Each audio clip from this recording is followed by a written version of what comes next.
Assalamualaikum warahmatullahi wabarakatuh. Assalamualaikum warahmatullahi wabarakatuh.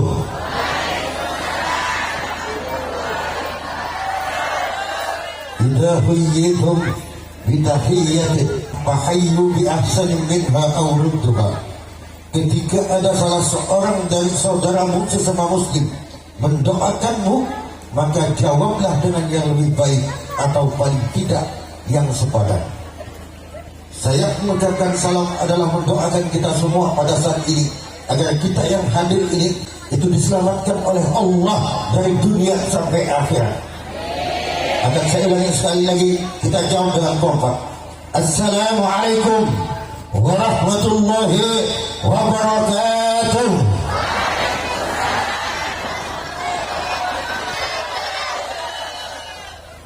Alhamdulillah, alhamdulillahilladzi arsala rasulahu bil huda wa dinil haqq liyudhhirahu 'ala ad-din kullihi wa kafa billahi shahida. Ashhadu an la ilaha illallah wa ashhadu anna Muhammadan abduhu wa rasuluhu la nabiyya ba'da. Allahumma shalli wa sallim wa barik wa karim ala sayyidina wa habibina wa syafi'ina wa maulana Muhammad sallallahu alaihi wasallam wa ala alihi wa ashabihi ajma'in. Qala Allah ta'ala fi kitabihil karim, a'udzu billahi minasy syaithanir rajim. Qul in kuntum tuhibbuna Allah fattabi'uni yuhibbukum Allah wa yaghfir lakum dhunubakum wallahu ghafurur rahim. Atau kama qala al-qa'il, qala sayyidina Abu Bakr as-Siddiq radhiyallahu anhu, man anfaqa dirhaman li maulidin nabi sallallahu alaihi wasallam kun rafiqi fil jannah, amin ya rabbal alamin. Hadirin yang dimuliakan Allah, Bapak Ibu sekalian, jemaah Selapanan Kecamatan Sungai Melayu Raya yang saya hormati, terkhusus yang kami muliakan Romo Kiai Haji Nahrawi Sabik. Beliau senior saya, inspirasi saya. Mudah-mudahan beliau senantiasa disehatkan Allah, diberkahkan umurnya, amin ya rabbal alamin. Yang kami muliakan juga, di sini ada Bapak Ustadz Zainuri, Kiai Haji Mahfudin. Tadi saya dari beliau. Kebetulan sekitar 2 bulan yang lalu kami ketemu di Ketapang di Gunung Silapan, acara akad nikah. Jadi ini kedua kali saya ketemu beliau. Yang selanjutnya Ustadz Abdul Rashid, ada di sini sahabat sejati saya, Bapak Haji Budi Wakana. Bulan 1 kemarin saya umrah sama beliau satu kamar, meskipun beliau sama nyainya, dia rela tidak berpelukan di Mekah dan Madinah di kamar karena mau berpelukan dengan saya. Jadi kalah istrinya kemarin, satu kamar dengan saya, kemana-mana dengan saya. Segenap pimpinan MWJNU Kecamatan Sungai Melayu Raya, baik itu Rais Syuriah dan jajarannya, Ketua Tanfidiyah dan jajarannya, MWJ Patayat, Muslimat, Ansor Bansar, dan semua Bandung Nahdlatul Ulama MWJNU Kecamatan Sungai Melayu Raya yang saya hormati dan saya taati. Tak lupa dari aparatur pemerintah TNI dan Polri yang kami hormati, Bapak Camat Kecamatan Sungai Melayu Raya atau yang mewakili Forkobincang, Bapak Kapolsek atau yang mewakili Babinkan Tipmas atau yang mewakili yang kami hormati dan kami taati. Tak lupa pula para kepala desa se-Kecamatan Sungai Melayu Raya yang hadir pada kesempatan pagi menjelang siang ini yang saya hormati, terkhusus kepada kepala desa Sungai Melayu Baru yang kami hormati. Hadirin wal hadirat rahimakumullah. Alhamdulillah pada kesempatan ini kita ditakdir oleh Allah Subhanahu wa taala dapat bersama-sama melaksanakan kegiatan rutin kita yang dikemas juga dengan peringatan Maulid Nabi Muhammad sallallahu alaihi wasallam. Tentunya kedatangan kita pada hari ini di tempat ini bukan sebuah kebetulan, karena setiap kita semua ketika 4 bulan di dalam kandungan ibu kita telah ditakdirkan oleh Allah. Ada 4 takdir yang diberikan Allah kepada kita, yaitu ajal kita, rezeki kita, nasib kita, baik dan bagusnya. Itu semua oleh Allah Subhanahu wa taala yang menentukannya. Makanya kita hadir pada saat ini juga itu ditentukan oleh Allah Subhanahu wa taala. Mungkin kita yang hadir pada saat ini ada yang sehat, ada yang setengah sakit, ada yang sakit, tapi semuanya datang di tempat ini. Kenapa? Karena Anda telah ditakdir oleh Allah. Hari ini, detik ini, Anda semua harus duduk di tempat ini untuk melaksanakan Maulid Nabi dan acara khilafanan. Alhamdulillah. Salawat dan salam semoga tetap terlimpah curahkan terhadap junjungan kita Nabi besar Nabi Agung Muhammad Rasulullah sallallahu alaihi wasallam yang telah membawa kita minad dhulumati ila nur. Diyukhrijakum minad dhulumati ila nur. Kita dikeluarkan dari alam kegelapan menuju alam terang benderang. Ulama menafsirkan yang disebut dengan kegelapan adalah kebodohan, sedangkan yang disebut nur adalah ilmu.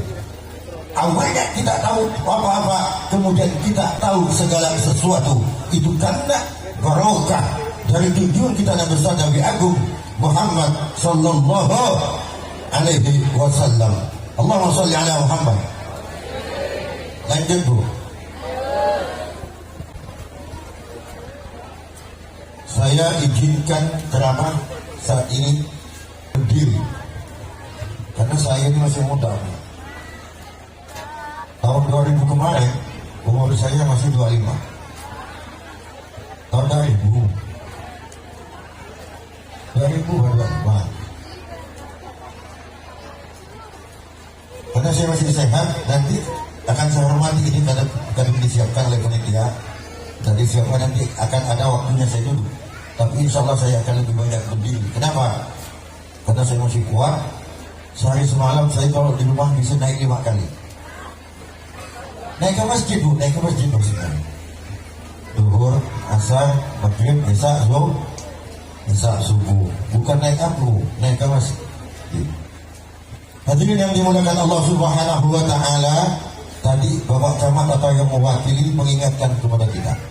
Hari ini kita merayakan Maulid, hari ini kita merayakan selapanan yang sangat kebetulan bertepatan dengan tanggal 1 Oktober adalah hari kesaktian Pancasila.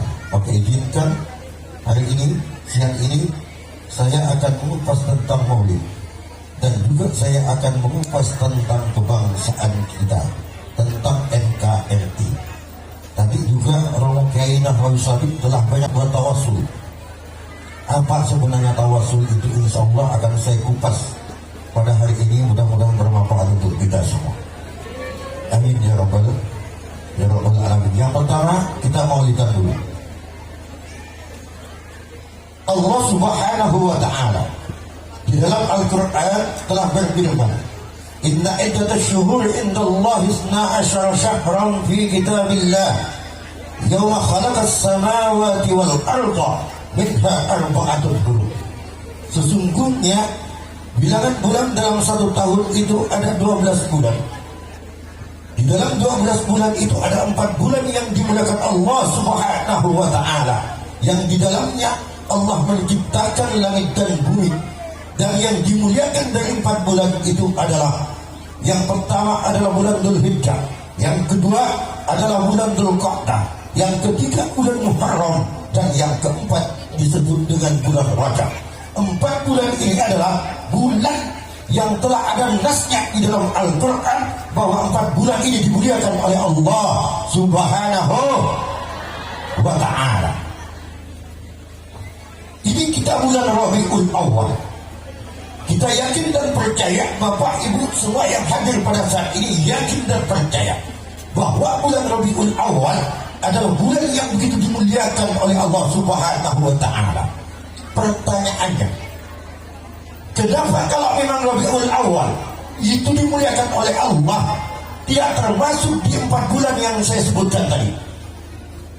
Seharusnya kalau memang Rabiul Awal itu dimuliakan oleh Allah Subhanahu wa Ta'ala, harusnya masuk di salah satu 4 bulan ini. Tapi itu tidak ada. Apa rahasianya? Kenapa Allah seperti itu? Apakah Allah lupa? Tak mungkin Allah lupa.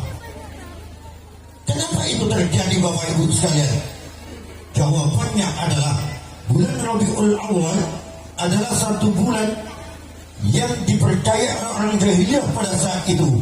Rabiul Awal sebagai bulan yang mendatangkan kesialan. Sehingga ketika Rabiul Awal, masyarakat jahiliyah pada saat itu tidak mau keluar rumahnya. Ada di dalam rumah, tidak kerja. Kalau istilah kita sekarang, yang ke sawit tidak ke sawit, yang ke ladang tidak ke ladang, yang ke kebun tidak ke kebun. Kenapa? Karena Rabiul Awal itu bulan kesialan dan cuacanya tidak baik. Karena tidak baik itulah kemudian masyarakat jahiliyah meyakini bahwa bulan Rabiul Awal adalah bulan yang tidak baik bagi mereka. Karena Rabiul Awal diyakini oleh orang jahiliyah pada saat itu sebagai bulan yang tidak baik. Kemudian Allah berkenan menjadikan junjungan kita Nabi besar Muhammad sallallahu alaihi wasallam itu dilahirkan pada bulan Rabiul Awal. Karena Rasulullah dilahirkan pada bulan Rabiul Awal, maka yang awalnya bulan Rabiul Awal itu disebut dengan bulan kesialan, kemudian berubah 180 derajat menjadi bulan yang dimuliakan Allah Subhanahu wa Ta'ala. Jadi kesimpulannya, bulan Rabiul Awal mulia bukan karena bulannya, tapi bulan Rabiul Awal itu dimuliakan Allah karena di situ ada satu peristiwa agung, yaitu kelahiran baginda Rasul sallallahu alaihi wasallam. Itu poinnya pertama. Yang kedua, Rasulullah sallallahu alaihi wasallam ketika Rasulullah akan dilahirkan, ada satu peristiwa yang membuat iblis bertanya-tanya. Karena saat Rasulullah akan dilahirkan, iblis memerintahkan kepada seluruh prajuritnya, yaitu para setan, diperintah oleh iblis. Apa? Diperintah apa? Kenapa dia memerintah? Karena meskipun telah diusir dari surga, iblis ini ketika ada di dunia dia masih bisa naik ke langit ketujuh. Tapi pada hari itu justru ada kejadian yang aneh. Iblis ini tidak bisa naik ke langit ketujuh, bisanya hanya sampai langit keempat. Iblis meyakini bahwa apa yang terjadi ini adalah karena ada satu peristiwa yang begitu besar, begitu agung. Kemudian para setan diperintahkan oleh iblis untuk menyelidikinya. Diselidiki ke seluruh pelosok bumi, dicari oleh prajuritnya para setan. Tapi apa yang terjadi? Para setan tak menemukan apa kejadian agung, kejadian besar yang terjadi di bumi pada hari itu. Karena laporannya tidak ditemukan, perintahnya yang dilakukan tidak ditemukan jawabannya. Kemudian iblis turun sendiri ke bumi, berkeliling dunia, sampailah kemudian iblis di kota Makkah. Dia melihat satu rumah yang begitu bersinar terang, yang di rumah itu dikelilingi oleh para malaikat. Kemudian datang ketika menghampiri rumah itu, kebetulan di situ ada malaikat Jibril. Datang iblis bertanya, malaikat Jibril, apa gerangan yang terjadi pada saat ini? Kau malaikat Jibril, ketahui olehmu iblis bahwa hari ini adalah junjungan manusia, Rasul pilihan, Sayyidul Anbiya wal Mursalin, Ahmad Muhammad Rasulullah akan dilahirkan. Mendengar jawaban dari malaikat Jibril tadi, kemudian iblis tahu. Kemudian iblis menangis sejadi-jadinya. Karena iblis yang menangis sampai menjerit-jerit itu selama hidupnya sampai hari kiamat itu nanti akan digagali. Yang pertama, ketika dia dilaknat oleh Allah Subhanahu wa Ta'ala. Yang kedua, ketika diusir dari surga. Dan yang ketiga, iblis yang menjerit sejadi-jadinya itu ketika kelahiran baginda Rasul sallallahu sallallahu alaihi wasallam. Jadi semenjak saat kelahiran Nabi itu, selamanya sampai hari kiamat, iblis hanya bisa naik sampai langit keempat, tidak sampai ke langit tujuh. Itu poin, 2 poin sudah dari maulid Nabi ini. Poin yang ketiga, ketika manusia memuji manusia, ketika pimpinan memuji bawahannya atau bawahan memuji pimpinannya, itu bukan hal luar biasa, biasa-biasa saja. Tetapi yang aneh adalah dan ajaib, ketika Allah memuji terhadap ciptaannya, dan ini jarang dilakukan oleh Allah Subhanahu wa Ta'ala. Hanya yang sering dilakukan oleh Allah adalah ketika kepada junjungan kita Nabi besar Nabi Agung Muhammad Rasulullah sallallahu alaihi wasallam. Di dalam Al-Quran Allah berfirman, Inna Allah wa malaikatahu yusalluna ala nabi ya ayyuhalladzina amanu sallu alaihi wa sallimu taslima. Inna Allah wa malaikatahu, sesungguhnya Allah dan malaikat-malaikat Allah yusalluna ala nabi, membaca selawat kepada Nabi. Ya ayyuhalladzina amanu, hai orang-orang yang beriman, sallu, membaca selawatlah kalian semua alaihi, kepada Nabi, wasallimu, dan doakan keselamatan, taslima, dengan keselamatan yang sempurna. Allah memuji junjungan kita Muhammad. Allah ketika memerintahkan sebuah hukum kepada umat manusia, ketika Allah memerintahkan kita sholat, Allah tidak sholat. Ketika Allah memerintahkan kita puasa, Allah tidak ikut puasa. Ketika Allah memerintahkan kita untuk bersedekah, Allah juga tidak bersedekah. Tapi ada satu amalan ketika diperintahkan oleh Allah Subhanahu wa Ta'ala, sebelum umat disuruh diperintah untuk melakukan, Allah melakukan lebih dahulu. Apa itu? Yaitu membaca salawat kepada Rasulullah sallallahu alaihi wasallam. Inna Allah wa malaikatahu yusalluna 'alan nabi. Itu pertama Allah dulu baca selawat. Setelah Allah membaca selawat, malaikat membaca selawat, baru ya ayyuhalladzina amanu sallu alaihi wa sallimu taslima. Baru umat diperintahkan untuk membaca selawat. Selanjutnya, poin yang selanjutnya. Oh iya Kiai, ya Ustaz, kalau Allah membaca selawat kepada Nabi, wajar, karena adalah Sayyidul Anbiya wal Mursalin, kekasihnya, makhluk paling mulia, makhluk yang paling dicintai Allah, makhluk yang paling dicintai oleh makhluk di bumi bahkan di langit. Itu junjungan kita Nabi besar Muhammad sallallahu alaihi wasallam. Tapi bisakah Allah membaca selawat kepada kita umatnya Rasulullah sallallahu alaihi wasallam? Di poin yang keempat ini dari maulid Nabi ini, bisakah Allah Subhanahu wa Ta'ala dan malaikatnya membaca selawat mendoakan kepada kita umat Rasulullah? Jawabannya bisa. Di dalam Al-Quran Allah berfirman, Ya ayyuhalladzina amanu dzkurullaha dzikran katsira wa yusabbihu bukratan wa asila. Wahai orang-orang yang beriman, ingatlah kalian kepada Allah dan bertasbihlah kalian pada pagi dan sore. Ketika kalian banyak berzikir kepada Allah, bertasbih pada pagi dan sore, akan dijawab oleh Allah, wa huwa alladzi yusalli 'alaikum wa malaikatuhu. Dan Allah akan membaca selawat kepada kalian dan para malaikat Allah Subhanahu wa Ta'ala. Malaikatnya mendoakan apa? Selanjutnya, ayat selanjutnya, yukhrijakum minadh dhulumati ilan nur, untuk mengeluarkan kita semua dari kegelapan menuju cahaya. Allah membaca selawat, malaikat mendoakan kita apabila kita selalu berzikir ingat kepada Allah, selalu membaca tasbih baik di pagi ataupun sore. Ini untungnya kita jadi umat Nabi Muhammad sallallahu alaihi wasallam. Beruntung kita Bapak Ibu sekalian, meskipun kita umat akhir zaman, umur kita pendek-pendek, tapi kita adalah manusia yang beruntung. Karena tidak akan ada satu pun dari umatnya Rasulullah yang tidak dimasukkan ke surga oleh Allah Subhanahu wa taala. Kullu ummati yadkhuluna al-jannata.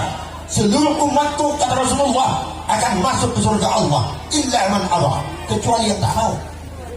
Rupanya ada umat Nabi Muhammad yang tak mau masuk surga, kecuali yang tak mau. Ditanya oleh sahabat, wa may ya'ba ya Rasulullah, siapa yang tak mau itu ya Rasul? Faman ata'ani yadkhuluna al-jannah wa man asani fahuwa ya'ba. Barang siapa yang taat kepadaku, kata Rasulullah, maka dia akan masuk ke surga semua. Tapi yang tidak taat kepadaku, maka sesungguhnya dia adalah umatku yang enggan masuk surga Allah Subhanahu wa ta'ala. Tetapi saya yakin masyarakat Sungai Melayu Raya, utamanya ibu-ibunya semua ini, kita adalah umat yang taat kepada Rasulullah. Amin ya rabbal alamin. Itu poin yang keempat. Poin yang kelima, saya ambil 5 saja poinnya.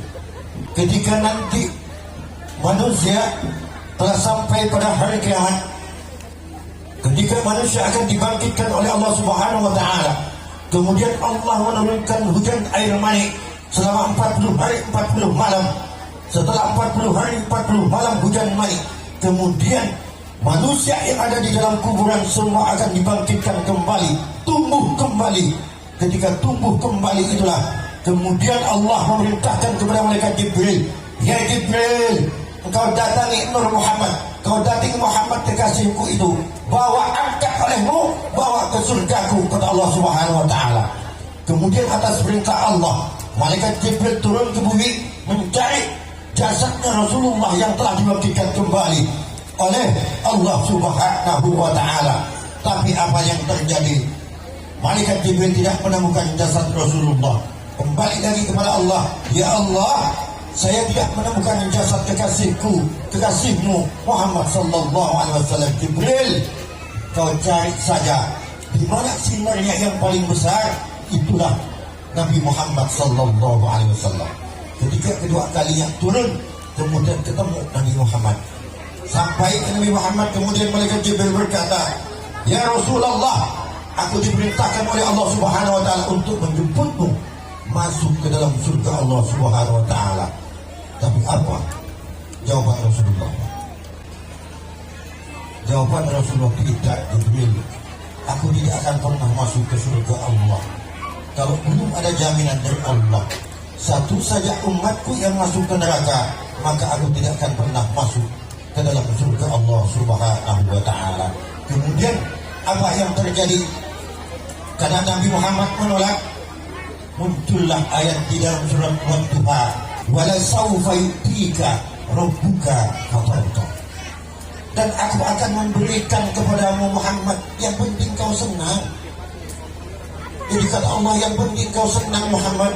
Kalau kau senang karena semua umatmu masuk ke surga, ku masukkan semua. Kalau perlu dengan sandal-sandalnya pun ku masukkan ke dalam. Itu saking cintanya Allah kepada Rasulullah. Nah, artinya apa? Tidak lagi Allah memandang dosamu, tidak lagi memandang kecil besar dosamu. Yang dipandang adalah junjungan kita, Nabi besar Nabi Agung Muhammad Rasulullah sallallahu alaihi wasallam. 5 poin dari maulid ini. Selanjutnya yang kedua, saya ingin berbicara tentang kebangsaan. Hadirin yang dimuliakan Allah Subhanahu wa taala, Indonesia adalah serpihan emas di bumi ini. Indonesia adalah sebuah negara yang gemah rempah dinawi, kata orang Jawa. Kenapa itu? Karena Indonesia terdiri dari 17.600 pulau. Indonesia terdiri dari 1.300 suku. Indonesia terdiri dari 340 bahasa. Indonesia terdiri dari 6 agama. Dan Indonesia terdiri dari lebih dari 200 aliran. Secara logika kita berpikir bahwa Indonesia akan rawan dengan konflik. Secara logika kita akan berpikir maka pertikaian akan terjadi siang dan malam. Tapi faktanya apa yang terjadi? Kita telah dewasa, telah menghargai perbedaan. Bahkan kita yang telah mempraktikkan ayat Allah di dalam Al-Quran. Ya ayyuhalladzina amanu inna khalaqnakum min dzakarin wa untha wa ja'alnakum syu'uban wa qabaila lita'arafu inna akramakum indallahi atqakum. Wahai orang-orang yang beriman, sesungguhnya telah aku ciptakan kalian dari laki-laki dan perempuan, bersuku-suku, berbangsa-bangsa. Tujuannya adalah untuk saling kenal mengenal dan saling menghormati. Kita telah dewasa, Bapak Ibu sekalian. Kita matang di dalam berbangsa dan bernegara. Coba bayangkan 1.300 suku di Indonesia. Kalau negara lain sana, di Eropa sana, di Afghanistan dan lainnya, pulaunya satu, agamanya satu, sukunya satu, tapi mereka berkelahi setiap hari, saling bunuh setiap hari, saling tikam setiap hari. Apa yang menjadi perbedaan mereka? Paling-paling persoalan paham, persoalan imam, persoalan madhab, saling bunuh mereka. Kalau di Indonesia kita damai-damai saja.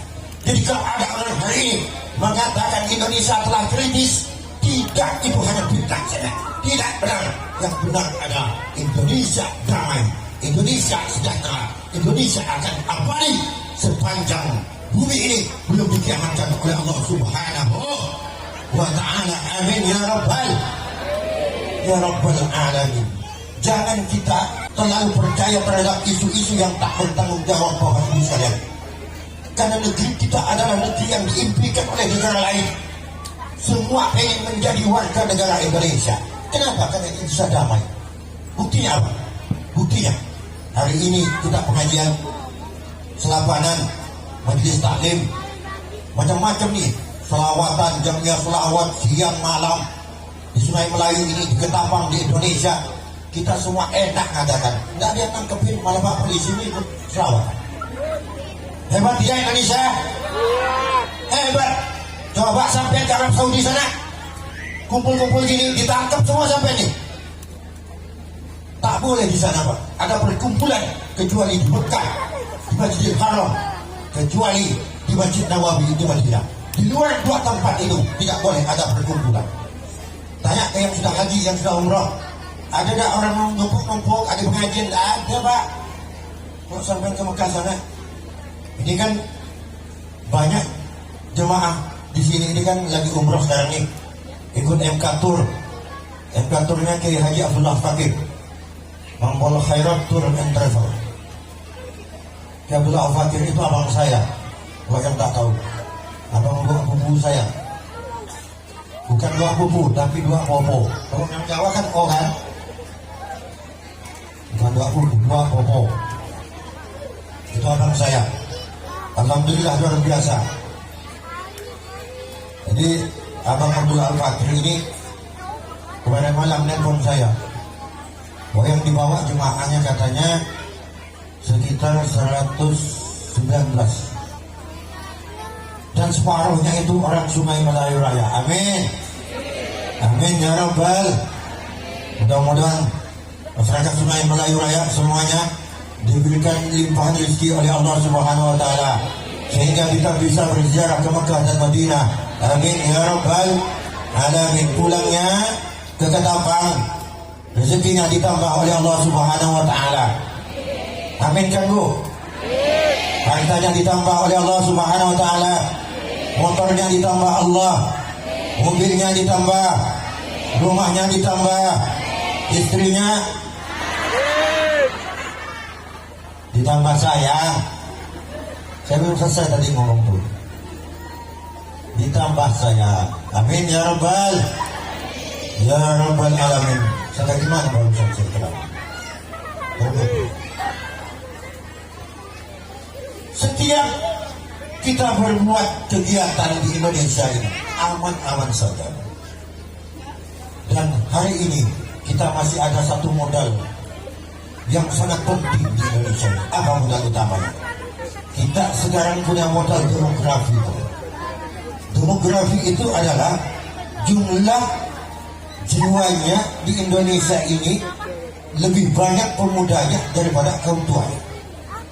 Karena hari ini pemuda di Indonesia ini dari jumlah penduduk 280 juta jiwa penduduk, 248 juta jiwa itu muslim, dan 140 juta jiwa itu Nahdlatul Ulama Ahlus Sunnah wal Jamaah. Artinya pemilu 2024 ini adalah pemilu yang pemuda. Artinya apa? Pemuda harus siap untuk menyongsong menuju Indonesia maju di tahun 2035 nanti. Masyarakat Sungai Melayu, pemuda Sungai Melayu, pesantren Hidayatul Muhajirin, semua pesantren lembaga yang ada di Indonesia harus siap memberikan sumbangsi untuk menuju Indonesia maju di tahun 2035. Amin ya rabbal alamin. Kita punya modal demografi, Pak. Kalau negara lain itu banyak, pemudanya sedikit. Yang banyak tua-tua semua. Yang udah umur yang udah bongkok-bongkok dan mati. Kita di Indonesia banyak pemudanya sekarang. Tak akan pernah khawatir. Pada tumbuh bilang berganti, yang satu tumbuh 1000. Pemuda kita adalah pemuda yang hebat semuanya. Dan yang terbanyak dari pemuda itu adalah anak-anak pesantren. Karena pesantren diakui atau tidak, anak pesantren adalah yang ikut andil dalam memerdekakan negara kesatuan Republik Indonesia. Kita jangan hanya bisa teriak-teriak NKRI harga mati, tapi kita tidak berusaha untuk berubah diri. Kita perlu orang pintar tapi yang beriman. Kita perlu orang pintar tapi berkarakter. Kita perlu orang pintar tapi dia yang benar. Betul tidak? Tak penting orang pintar kalau tidak benar. Buktinya apa? Karena kalau kita punya orang pintar tapi dia tidak benar, maka Indonesia tidak akan semakin tambah baik. Buktinya apa hari ini? Orang yang biasa menangkap itu ditangkap, yang biasa mengadili diadili, orang yang biasa menghukum dihukum. Betul atau tidak? Itu membuktikan bahwa ada oknum-oknum yang tidak bertanggung jawab di Indonesia ini. Maka kita generasi muda harus sing-singkan dengan baik. Kita bangkit bahwa kebenaran, bahwa Indonesia ke depan harus maju. Karena kita semua di Indonesia ini adalah semuanya ada kebaikan, semua ada harta, semua apa yang kita cari ada di Indonesia. Mau cari emas ada di Indonesia, tambang di Indonesia, semuanya ada di Indonesia ini. Apa yang tidak ada di Indonesia, Pak? Mari kita jangan membenci tanah air kita sendiri. Jangan tanamkan kepada anak cucu kita untuk membenci negeri kita sendiri. Ketahuilah Bapak Ibu sekalian, sesungguhnya kita ini hidup di tanah Indonesia. Kita makan dengan tanah, hasil tanah Indonesia. Kita nanti mati juga dipendam di Indonesia. Bahkan kita dibangkitkan nanti menuju surga Allah juga berangkat dari tanah Indonesia. Jangan pernah benci kepada tanah air kita sendiri. Kalau ada yang kurang, mari kita sempurnakan. Kalau ada yang salah, mari kita luruskan. Bukan harus kita benci, betul? Kita harus cinta tanah air kita. Bahkan apa kata Kiai Ma'ruf Amin? Kata Kiai Haji Ma'ruf Amin, wakil presiden kita, insya Allah nanti di surga itu yang paling banyak itu adalah orang Indonesia. Kenapa? Karena orang Indonesia suka selawatan, orang Indonesia suka pengajian, orang Indonesia suka bersedekah, orang Indonesia suka kumpul-kumpul seperti ini. Dan di Indonesia adalah muslim terbesar di dunia. Tidak ada muslim yang paling besar, yang ada itu adalah di Indonesia. Meskipun secara geografisnya kita lebih jauh dari Eropa, lebih jauh daripada Timur Tengah sana. Kita paling jauh Indonesia ini karena ada di timur. Tapi meskipun kita ada di timur, yakinlah bahwa penduduk muslim Indonesia adalah penduduk yang paling dicintai oleh Rasulullah Sallallahu Alaihi Wasallam. Kenapa? Karena orang Indonesia yang paling banyak membaca salawat kepada Rasulullah. Dalilnya apa Pak Kiai? Dalilnya kata Rasulullah, inna awlan nasi bi yawmal qiyamati aktsaruhum alaihi salatan. Sesungguhnya orang yang paling utama kata Rasulullah bagiku adalah siapa yang paling membaca salawat kepada aku. Itulah yang paling utama bagiku nanti di surga Allah Subhanahu wa taala. Amin ya rabbal amin ya rabbal alamin. Bangga tidak jadi orang Indonesia? Bangga Pak. Selanjutnya lagi, apa yang kita banggakan di Indonesia? Di Indonesia adalah melahirkan banyak ulama.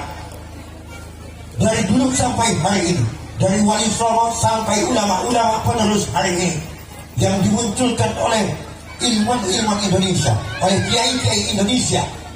Kemudian banyak sekarang ulama ustaz menyebar ke seluruh penjuru Nusantara ini.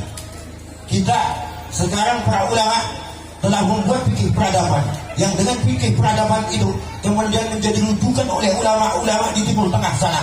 Maka banyak ulama Timur Tengah datang ke Indonesia untuk belajar kepada ulama Indonesia.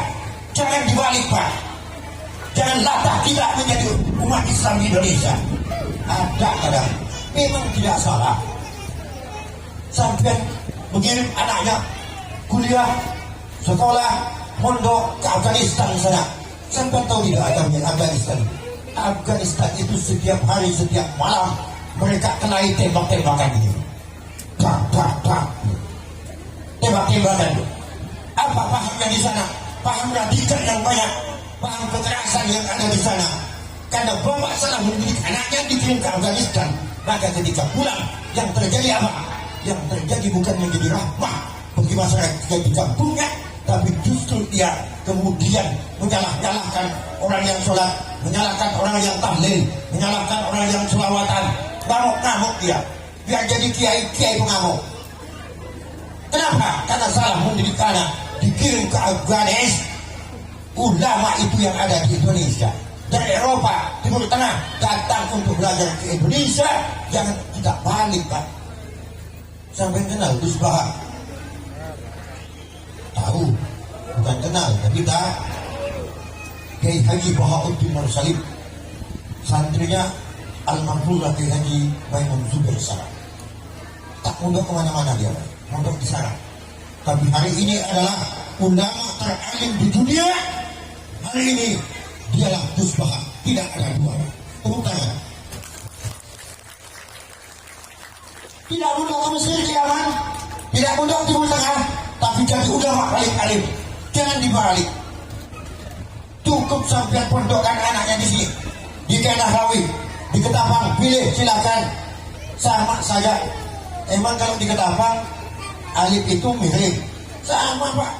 Kalau di Jawa alimnya begini, di sini juga ini. Onda Pak Kiai, kalau di Jawa itu alimnya tegak Pak Kiai. Tapi kalau di Ketapang agak gini-gini Pak Kiai. Enggak sama. Kenapa bingung? Kita semua telah lengkap di Indonesia ini. Maka jangan kita terpengaruh dengan godaan, dengan fitnah yang mana mengatakan Indonesia begini, Indonesia begitu. Tidak, Bapak Ibu sekalian. Yang baik adalah, warga negara yang baik adalah menjaga keharmonisan, menjaga kedamaian kita. Kita senang di Indonesia, babinsanya, polisinya, tentaranya membangun dengan kita semua, dengan masyarakat ini. Coba sampai ke negara lain tak akan menemukan itu. Tidak akan menemukan, Pak. Tidak akan. Ayo kita syukuri nikmat yang telah diberikan Allah ini. Jangan sampai kita kemudian hancur karena kita ikut fitnah.